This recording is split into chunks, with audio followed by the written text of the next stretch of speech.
Matilde era descendiente del célebre Widukind, capitán de los sajones en su larga lucha contra Carlomagno, como hija de Dietrich, conde de Westfalia y de Reinhild, vástago de la Real Casa de Dinamarca. Cuando la niña nació en el año 895, fue confiada al cuidado de su abuela paterna, la abadesa del convento de Erfurt. Allí, sin apartarse mucho de su hogar, Matilde se educó y creció hasta convertirse en una jovencita que sobrepasaba a sus compañeras en belleza, piedad y ciencia, según se dice. A su debido tiempo se casó con Enrique, hijo del duque Otto de Sajonia, a quien llamaban el Casador. El matrimonio fue excepcionalmente feliz y Matilde ejerció sobre su esposo una moderada, pero edificante influencia.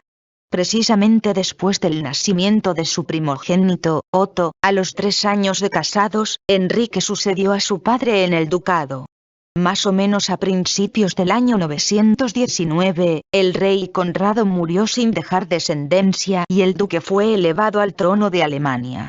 No cabe duda de que su experiencia de soldado valiente y hábil le resultó muy útil, puesto que su vida fue una lucha constante en la que triunfó muchas veces de manera notable. El mismo Enrique y sus súbditos atribuyeron sus éxitos, tanto a las oraciones de la reina, como a sus propios esfuerzos. Esta seguía viviendo en la humildad que la había distinguido de niña. A sus cortesanos y a sus servidores, más les parecía una madre amorosa que su reina y señora. Ninguno de los que acudieron a ella en demanda de ayuda quedó defraudado. Su esposo rara vez le pedía cuentas de sus limosnas o se mostraba irritado por sus prácticas piadosas, con la absoluta certeza de su bondad y confiando en ella plenamente. Después de 23 años de matrimonio, el rey Enrique murió de apoplejía, en 936. Cuando le avisaron que su esposo había muerto, la reina estaba en la iglesia y ahí se quedó, volcando su alma al pie del altar en una ferviente oración por él.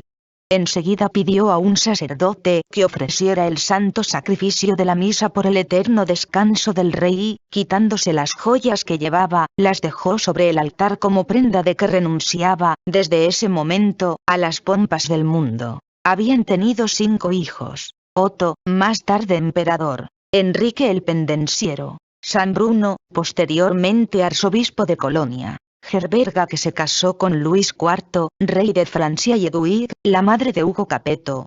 A pesar de que el rey había manifestado su deseo de que su hijo mayor, Otto, le sucediera en el trono, Matilde favoreció a su hijo Enrique y persuadió a algunos nobles para que votaran por él. No obstante, Otto resultó electo y coronado.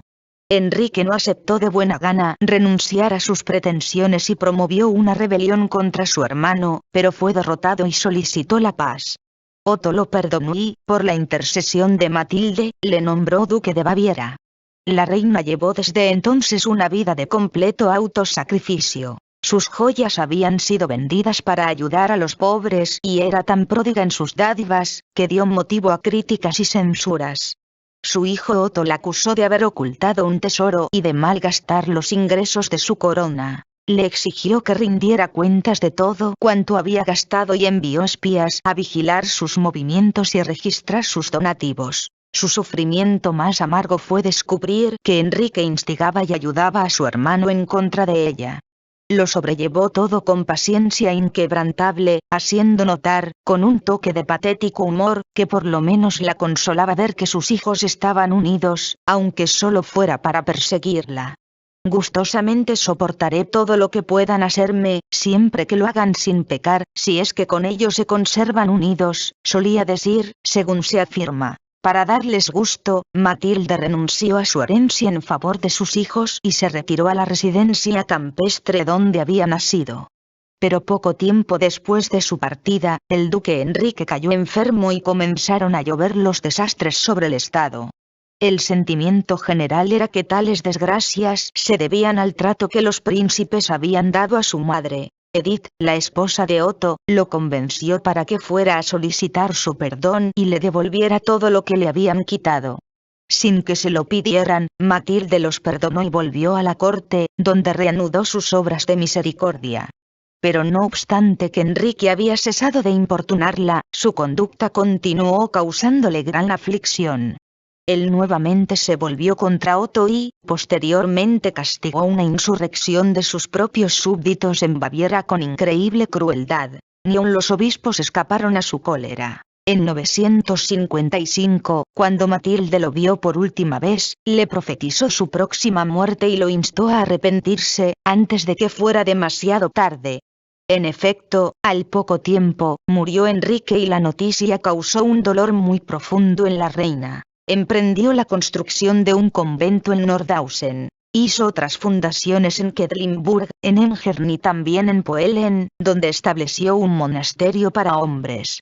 Es evidente que Otto jamás volvió a resentirse porque su madre gastara los ingresos en obras religiosas, pues cuando él fue a Roma para ser coronado emperador, dejó el reino a cargo de Matilde. La última vez que Matilde tomó parte en una reunión familiar fue en Colonia, en la Pascua de 965, cuando estuvieron con ella el emperador Otto el Magno, sus otros hijos y nietos.